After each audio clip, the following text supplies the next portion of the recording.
Hello বন্ধুরা, আজকে তোমাদের সঙ্গে আমি একটা জিনিস শেয়ার করব, সে কারণে আমি ভিডিওটা বানাচ্ছি। আশা করছি ভিডিওটা তোমাদের সবার খুব ভালো লাগবে। আর তো চলো ভিডিওটা কি নিয়ে করছি বা কি উদ্দেশ্যে ভিডিওটা করছি তোমাদেরকে আমি দেখাই। দেখো, এই একটা পার্সেল আমার হাতে তোমরা দেখতে পাচ্ছ। তো এই পার্সেলটার ভেতরে কি আছে সেটাই কিন্তু আমি আজকে তোমাদেরকে দেখাবো। এটা কিন্তু মায়াপুর নবদ্বীপ থেকে গিফট আমার কাছে এসেছে। তো আমি ভাবতে পারিনি যে আমি এরকম একটা উপহার পাবো কখনো। তো এটা আমার অনেক দিনের ইচ্ছে ছিল, হয়তো ভগবান চেয়েছেন তাই ইচ্ছেটা পূরণ হয়ে গেছে, কারোর মাধ্যমে ইচ্ছেটা পূরণ হয়েছে। আর জানো তো, মন থেকে তুমি যদি ভগবানের উদ্দেশ্যে কখনো কিছু চাও, ভগবান সেটা ঠিকই পূরণ করে দেয়। তো আমার ক্ষেত্রেও হয়তো সেটাই হয়েছে। দেখো, এই কাগজটার মধ্যে নাম লেখা আছে যে যে পাঠিয়েছে। তোমরা বুঝতে পারছো কিনা আমি জানি না।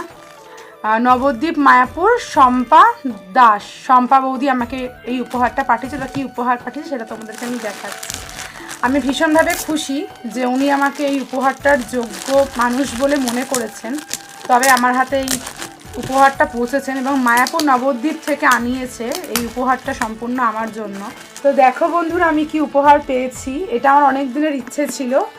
আর অনেক দিনের ইচ্ছে ছিল যে আমি এই গীতা পড়বো, গীতাতে কি আছে সেটা জানবো। সেটা হচ্ছে শম্পা বৌদির হাত ধরেই আমার এই ইচ্ছেটা পূরণ হচ্ছে।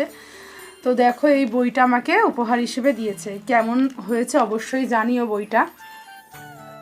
তোমরা এর আগে এরকম কখন উপহার পেয়েছো কিনা জানাবে। আর ছোট থেকেই দেখবে আমাদের উপহার পেতে কিন্তু খুব ভালো লাগে।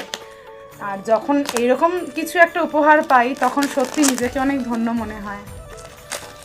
তো দেখো, বইটা একদম তোমাদের সামনে আমি পুরো খুললাম। আমি বইটা অবশ্যই পড়বো। আর যিনি আমাকে আমার উদ্দেশ্যে বইটা কিনেছেন ওনাকে অসংখ্য ধন্যবাদ। আর যার হাত দিয়ে পাঠিয়েছে তাকেও অসংখ্য ধন্যবাদ। তো দেখো, বইটা কিন্তু সম্পূর্ণ বাংলায় অনুবাদ, যাতে আমি পড়ে বুঝতে পারি সেই কারণে উনি কিন্তু সম্পূর্ণ বাংলায় অনুবাদ পাঠিয়েছেন বইটা আমার কাছে। তো আমার এই উপহারটা তোমাদেরকে কেমন লাগলো অবশ্যই কিন্তু জানিও।